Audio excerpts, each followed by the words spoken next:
Lok Sabha speaker पद के लिए विपक्ष और सत्ता पक्ष में बात नहीं बन पाई और अब ये तय है कि इस पद के लिए चुनाव होगा। इसी के साथ सालों पुरानी वो परंपरा टूट जाएगी जब विपक्ष और सत्ता पक्ष आपसी सहमति से स्पीकर पद के लिए राजी होते थे और ये स्पीकर सत्ता पक्ष का होता था।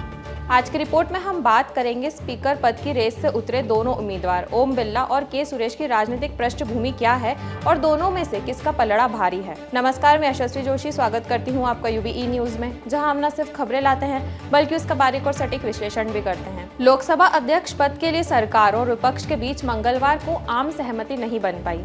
ऐसे में अब भाजपा सांसद ओम बिरला का मुकाबला कांग्रेस के कोडुकुन्निल सुरेश के साथ होगा।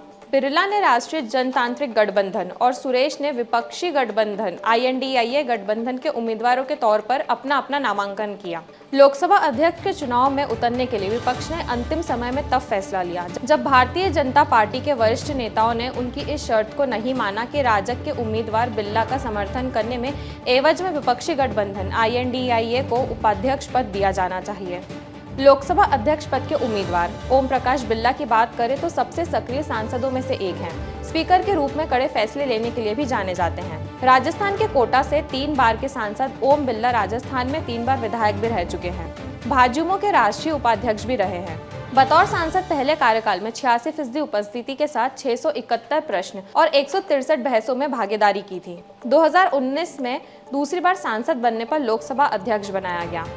ओम प्रकाश बिरला के कार्यकाल में नए संसद भवन का निर्माण हुआ। 3 आपराधिक कानून, अनुच्छेद 370 को हटाने, नागरिकता संशोधन अधिनियम समेत कई ऐतिहासिक कानून भी पारित हुए। उन्होंने लोकसभा के 100 सांसदों के निलंबन व संसद की सुरक्षा पर कुछ कड़े फैसले भी लिए।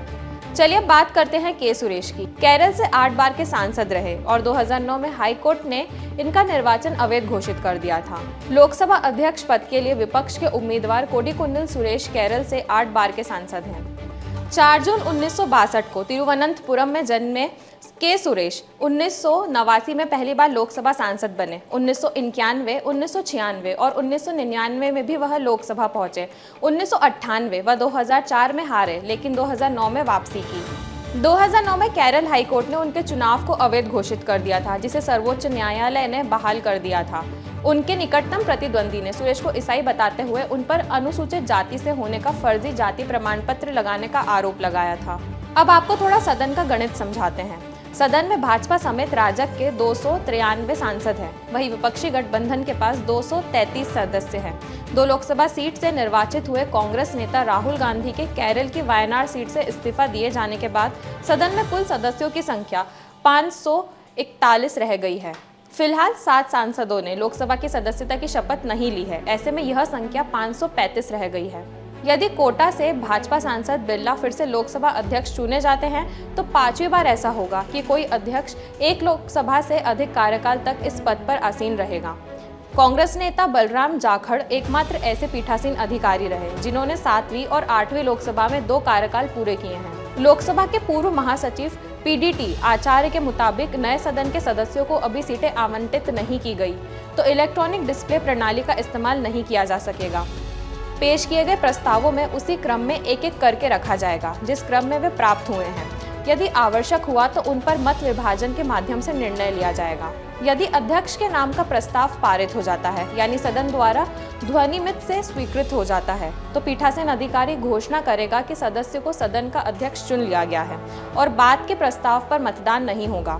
यदि विपक्ष मत विभाजन पर जोर देता है तो वोट कागज की पर्चियों पर डाले जाएंगे। इसमें परिणाम आने में थोड़ा वक्त लगेगा। तो यह थी हमारी आज की खास रिपोर्ट और आपको यह कैसी लगी अपने विचार हमसे ज़रूर साझा करें। अगर वीडियो पसंद आए तो इसे लाइक और शेयर करें, साथ ही चैनल को सब्सक्राइब जरूर करें। यूबी न्यूज़ आपके लिए लाता रहेगा देश विदेश से जुड़ी ऐसी ही खबरें। तब तक के लिए धन्यवाद।